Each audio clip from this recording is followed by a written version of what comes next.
Hello and good evening, everybody, and welcome to another edition of Laker Pro, our take on the sports world. As always, I'm Aaron Valentino. I'm Brian Rodman. Tonight, we'll start the show the way we always do, with highlights. Aaron and I will take a look at the biggest things that happened this week on the field. Aaron, why don't you start us off on the gridiron? Absolutely. This past Halloween, number 3, Ohio State took on number 18, Penn State, in a Big Ten showdown. Ohio State took this one by a good margin with a final score of 38-25. With this loss, Penn State has fallen out of the AP Top 25. So, Brian, another big win for the Buckeyes this week. Yeah, another big win for Ohio State. They looked really good on Saturday night. They pretty much silenced any doubters that were coming into the season as to why they were in the top 10 to begin with. It's because they can go out and do that. They just dominated Penn State in almost every facet of the game. Granted, we don't know what we have in Penn State right now. They're 0-2 and they're unranked. They came into the season ranked number 9 overall, now at 0-2 and out of the rankings. We don't really know if they're a respectable team or not. But really the only thing that Ohio State struggled with at times is the defense gave up a few too many yards, especially coming out of halftime. But I will say this, the number 1 to number 2 connection continues for the Buckeyes. Last year was Fields to Dobbins. This year, Fields to Chris Olave. They were electric. Yeah, Ohio State is quickly proving they're one of the best teams in college football despite playing a lot less games than everybody else in the country. Justin Fields' draft stock continues to rise. We'll see if they can keep it going. Absolutely. Now, sticking with the Big Ten, in-state rivals, Michigan State and Michigan faced off on Saturday in the Big House. It was the underdog Spartans on the road taking the victory over Jim Harbaugh's Wolverines, 27-24. Aaron, Michigan continues to struggle to win the big game. What went wrong for the Wolverines in this one? Yeah, I don't know what it is about Harbaugh where he just can't seem to figure it out and win the big game year in and year out. This is a game you absolutely have to win. First off, it's your crosstown rival. And second off, this is a Michigan State team that lost to Rutgers, who before winning this game against Michigan State, Rutgers hasn't won a Big Ten game in 3 years. And Michigan just lost to a team that lost to that team. I don't know. They may have big aspirations coming into the season, but those are quickly fading away, if you ask me. Harbaugh's got to figure it out. And they have a tough opponent next week in Indiana, who's ranked number 17. This is going to be a problem for them going forward. They have to bounce back. Yeah, quickly here for Michigan. Struggled to win that big game, especially at home. Now, Harbaugh the only path for this team to get to the playoff is through Columbus, which is going to be tough this year. Last week, the undefeated Steelers faced the defending MVP Lamar Jackson and the Baltimore Ravens. The game came down to 4th and 3, in which the Ravens could not get in, and the Steelers remained undefeated by a final score, winning 28-24. Brian, the Steelers are still the only undefeated team left. Yeah, listen, the Steelers went to Baltimore, and they showed us that they're not only the team to beat in the AFC North, but they're a true Super Bowl contender. They're a really good team right now, and this defense showed it, forcing 4 turnovers out of Lamar Jackson. That was a big key in this game because, look, the Ravens moved the football in this one. They outgained the Steelers, but at the end of the day, the turnovers are going to kill you, especially in a big game. So if you look at everything except turnovers, you probably think the Ravens should have won, but the turnover bug cost Baltimore this game. Pittsburgh, veteran team. They know how to win. They know how to win on the road. Big Ben had another good day. Yeah, absolutely. And, I've been kind of saying all year that the Steelers are a legit team, and they really proved it against this Ravens team this past weekend. They've been fantastic all year. They were able to figure it out. Lamar Jackson couldn't get it done. The Steelers are 7-0. It's unbelievable what they've been able to do. Yeah, it really is. And it's finally happened in Buffalo, sticking with the NFL. For the first time since 2011, the Buffalo Bills have beaten the New England Patriots at home. Josh Allen leading his squad to a 27-24 victory on Sunday in a statement win. Aaron, does this win solidify the Bills as the team to beat in the AFC East? Yeah, I hate to say it, but you can't consider this Bills team a Super Bowl contender anymore. This is a Patriots team that is really bad, and Cam Newton really looks like a shell of him former self at this point. I mean, my goodness. The Bills have not really performed great in their last, 4 or 5 games here. They haven't been really to figure it out defensively, and the running game has been terrible all year. And with a really tough schedule coming up with the Seahawks, they're set to face the Seahawks next week. Dolphins are just 2.5 games behind them at this point. So the Pats are in bad shape, but when you win for almost 20 years, that's acceptable. But the Bills going forward, you might want to keep an eye on them as falling down a little bit. Yeah, I don't know. I think this is a legit Bills team. I'd have to disagree with you there. They haven't shown the ability to beat those top teams, but I still think they're a pretty talented team. I think they're in the driver's seat for this division simply because they have more experience at the quarterback position in Josh Allen as opposed to Tua Tagovailoa. We're going to take a quick break now, but don't go anywhere. When we come back, Brandon Ladd joins us to talk about the biggest news of the off the field this week and, of course, picks of the week later in the show. All this and more coming up. You're watching Laker Pro on WTOP 10. We'll be right back. And welcome back to Laker Pro right here on WTOP 10. Aaron Valentino alongside Brian Rudden. We're now joined by our good friend Brandon Ladd. Brandon, what do we got this week? We have a ton of topics this week. Let's get right into it. COVID-19 playing a guiding hand in the ACC title race, a few qualifying offers from the early baseball offseason, punches thrown in the Windy City. Let's start with college football. Clemson quarterback Trevor Lawrence caught COVID-19 last week and had to miss Saturday's game against Boston College. Small potatoes have turned into a worry for Clemson as they face Notre Dame in South Bend Saturday night. Is it time to worry for Clemson, Brian? I think so, but, for this week, yes. This is a big worry because that defense did not look all that impressive in the first half against BC. And if they come out and play the way that they did on defense against Notre Dame, it may be trouble for them. Clemson backup, no scrub. DJ, oh boy. Their backup is very good. I'm not going to butcher his last name. He played very well. It's a must-win for Notre Dame, though, because if you can't beat a Clemson team with a backup, how are you going to compare to them with Trevor Lawrence in the lineup? Must win for Notre Dame. The only thing to worry about is that defense for Clemson. They have not looked good the last couple of games.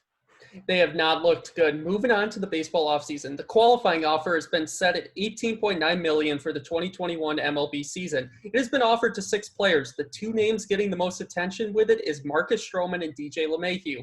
Will they take it, Aaron? Stroman might. There's been some reports out there that he is going to take the $18.9 million because his value isn't what he thought it was going to be on the open market. Personally, I think he should get a lot of money, but that's besides the point. Stroman could take the qualifying offer, but we have yet to see. DJ LeMahieu, no way. This guy's going to win an MVP this year. He's going to get MVP-type money this offseason from whether it's the Yankees or another team that decides to scoop him up. The Yankees just need to write him a blank check at this point. Yeah, I'd agree with that. I think Stroman, there's a chance, the market, especially with Trevor Bauer out there, maybe not as good for Stroman as we originally thought. LeMahieu definitely going to get big money. He was a key piece for that Yankees team, and I'll say this, the Yankees really need him. If they're going to go on a World Series run, take that next step to that championship level, they need DJ LeMahieu. We had ourselves a Windy City throwdown on Sunday. Chicago Bears wide receiver Javon Mims made headlines on Sunday with another famous helmet punch to Saints nickelback Chauncey Gardner-Johnson. Brian, why do players think it's a good idea to punch helmets? I don't know. Not only is it a bad idea for staying on the field yourself, it's a bad idea for your own health. I don't get it. That's a football helmet that you're trying to punch. How can that be good for you? It's not a good situation, and it was just a dumb move by Wims, excuse me. Use your head, dude. That's just a quick way to get yourself suspended, and on a Bears team that doesn't have a lot of offense, to lose a wide receiver, not that great. Yeah, it's a bad call by Wims, no matter where you slice it. I mean, I don't know what the heck this guy was thinking. You can't just go up and do something like that. That's the kind of thing that gets you suspended. And, the Bears need you. The Bears need you on your team, bro. And if you're getting suspended, you're not helping them or the team at all. He's got to make some better decisions going forward because that was a bad one. That does it for news this week. A variety of topics off the field for sure. We are going to take a quick break, but don't go anywhere. When we come back, it's stats and picks of the week. You are watching Laker Pro on WTOP 10. Welcome back to Laker Pro on WTOP 10. We got news out of the way. That can only mean one thing. It is time for Stats of the Week. I give the guys some numbers, and they will make sense of it for a minute. Let's dive right into it, starting with the best college quarterback so far, Justin Fields of Ohio State. He has played only 2 games and already is soaring up the list of potential Heisman winners. 87% completion rate, 6 touchdowns. Brian, he's the Heisman frontrunner, correct? It's hard to argue otherwise, especially with Trevor Lawrence going to be missing at least, 2 games at this point. He may miss more. We'll have to see when he comes back. But Fields has been electric. He's been on target. He's been running the ball well. I told you that after the first game against Nebraska, they reported he started going vegan and he slimmed down. He looks quicker now. He just looks like a dynamic quarterback. And I saw, some guys on ESPN today were talking about him maybe challenging for that number 1 overall draft pick at the end of the year with Trevor Lawrence. That's ridiculous at this point. I mean, Justin Fields has been so good that he's in that conversation. That's just crazy. Yeah, Justin Fields continues to rise his draft stock, more importantly than winning the Heisman. And look, what you've seen from him this year is exactly what we expected and a little bit more. He's faced 2 very good teams so far this year. He's been able to throw the ball well. He's been able to be mobile. This Ohio State team is great, and Justin Fields continues to impress. Moving to the NFL, Daniel Jones, exciting for a second, close your eyes, scary for another. He loses again after throwing these 2 bonehead picks against the Bucs Monday night. 9 interceptions on the year. Aaron, why does he keep blowing these games? It's his decision making. Good Lord, dude. You're an NFL quarterback. One of these interceptions, his jersey is being pulled down by one guy. Another guy has him at the legs. And he just throws it up in the air, hoping one of his receivers can catch it. This is not a good look for Daniel Jones and the Giants. He's tripping over ghosts when he's playing the Eagles. Daniel Jones, it comes down to his decision-making being a lot better. He's got to learn to make good throws, when to get sacked, and when to throw the ball away. Otherwise, he's not going to be very successful in this league. Yeah, it's been a tough season for Daniel Jones, like you said. And Aaron, I know I've said this to you a million times when we were talking about Jets quarterback Sam Darnold. He just needs to learn how to throw the ball away, and I think that's the same thing for Jones. Like you said, his decision-making hasn't been great. When he's under pressure, he's got to learn to just get rid of it and take the play for what it was, a bust. But he's not doing that right now. He's forcing the balls into tough situations, and it's just not going well for him right now. And if he can't fix it, he won't be the quarterback of the Giants much longer. The experts used to love Daniel Jones the way they love Justin Herbert this year, who's put the Chargers in position to win 6 games, all of them that he's started so far. The Chargers have only been able to squeak out 1. How can this change, Brian? Well, listen, it comes down to the defense to a certain extent. I know a couple of years ago we were talking about how dynamic this defense was. That year that they lost to the Patriots, and I think it was the divisional round, I personally thought they were one of the best defenses in the league with Joey Bosa leading the way. But at this point, the defense just looks terrible. And Justin Herbert's given it his all. He's looked great. He has the X factor. He's making plays. He's giving this team points. He's giving them a chance to win the game. And then the defense just keeps on losing it at the end of the day. So really, that's the biggest thing. The defense just has to do a little bit better of a job and, give Justin Herbert the wins that he deserves. This defense is terrible. It is god awful.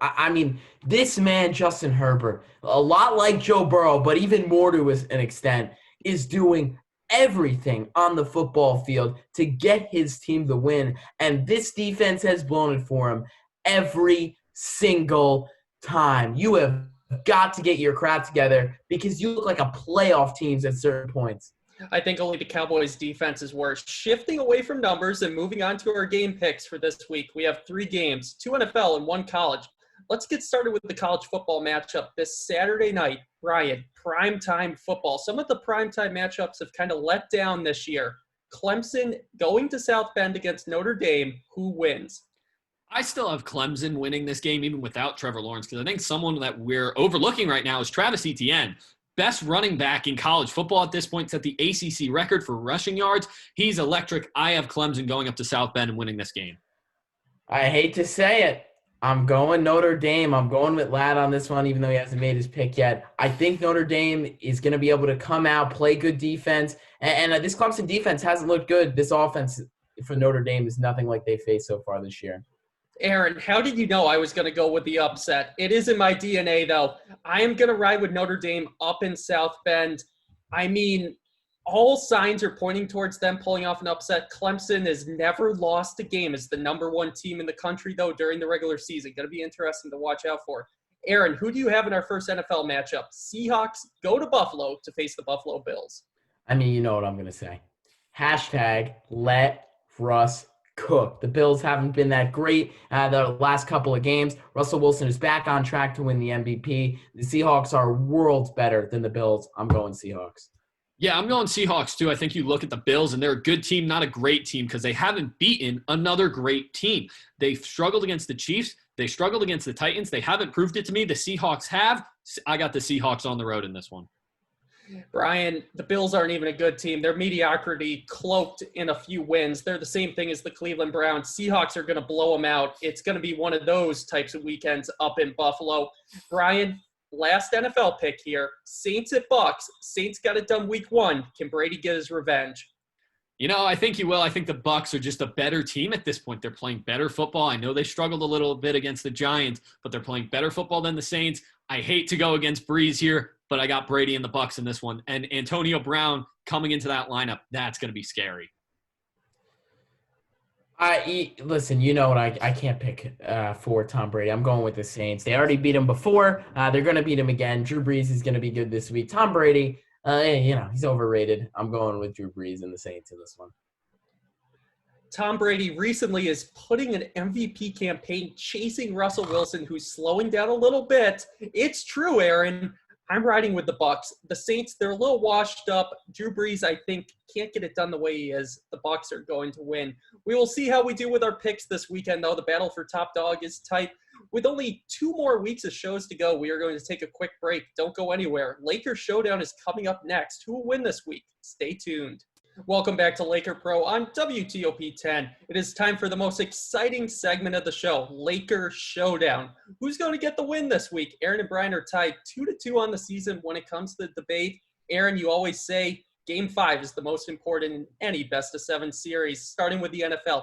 The Patriots and Cowboys both have 2 wins this season after being fairly consistent winners the past decade. Obviously, New England more than Dallas. Still, neither has been this bad.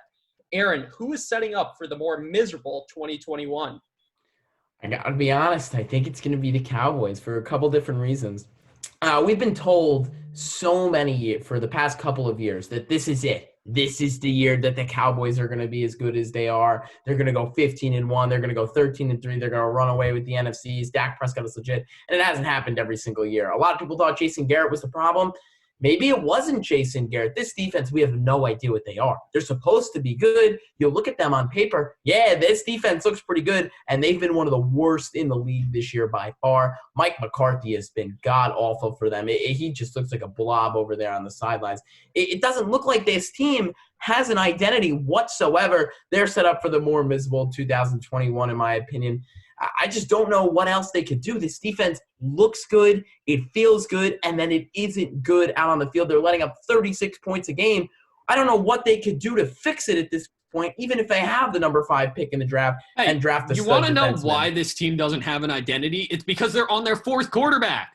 Come on, the Pats are in worse shape for 2 reasons. One, the division they play in. The Bills and the Dolphins are both rising as good teams right now, and that's 4 games on the schedule. The Jets are the worst team in the league right now, but they'll likely be getting a new coach, maybe a new quarterback, and a revamped team. While the Cowboys are in the undisputed worst division in football. Washington doesn't have a QB of the future. We just talked about how bad Daniel Jones has been, and even the Eagles don't look great when healthy. So that's reason number 1, the division they play in. Reason number 2 is that if the Cowboys get healthy, if Dak returns to the field, that's a great offense. We saw it early this season, and Dak and this offense look great. That's their identity. When they get healthy, they can do some special team things in a bad division. I get Dak Prescott isn't a Hall of Famer like Belichick, but I got to give Brian the point. The Cowboys, when healthy, it's looking up in the NFC East. Moving on to college football here, the number 1 team in the land, the Clemson Tigers. They are dangerous when fully healthy. Now without Lawrence against Notre Dame, if they lose this game on Saturday night, Brian, does the College Football Playoff Committee even care about this game? Yes, and I'll use the same reasoning I did when we talked about this game earlier. It's not that important to the offense because Trevor Lawrence isn't in there. But this defense is the same defense that they're going to be using in January when they play in the College Football Playoff potentially.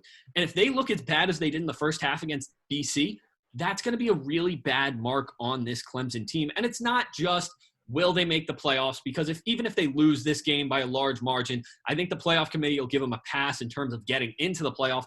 But this may be a really bad mark if this defense struggles on their seeding. And when you look at the college football playoff picture right now, Alabama, Ohio State, and Clemson are by far the top 3 teams. And I'm going to guarantee you that Clemson would rather play the 4 seed, whoever that may be, whether it be Georgia, Notre Dame, Cincinnati, whoever, in the Sugar Bowl, than travel across the country to the Rose Bowl and have to play Alabama or Ohio State. So, yes, they really care about this game. A lot of it for the seeding of the top 3 teams. Listen to me. Not as much for whether the Clemson committee will doesn't make the playoff care or not. about this. The committee doesn't care about this game for 2 reasons. One, Clemson doesn't have their starting quarterback, who is literal Jesus Christ.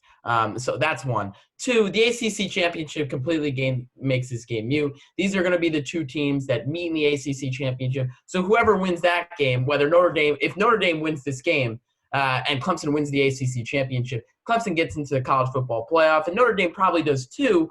But it could go either way there. There's no starting quarterback for Clemson, and the ACC championship completely makes this game pointless because whoever wins the ACC championship, yeah, but if the same team wins both games, then anyway. the other's eliminated. If Clemson loses this week and they don't win the ACC championship, they're done. That's it. The point's got to go to Aaron. The ACC championship is going to completely wash this game away. Whoever wins that's going to decide seeding. 2 teams that were powerhouses in the spring for this summer for the National League Sprint have shown interest in starting pitcher Trevor Bauer this offseason. Padres or Brewers? Aaron, who's the better fit for the Twitter raging strikeout machine of a pitcher?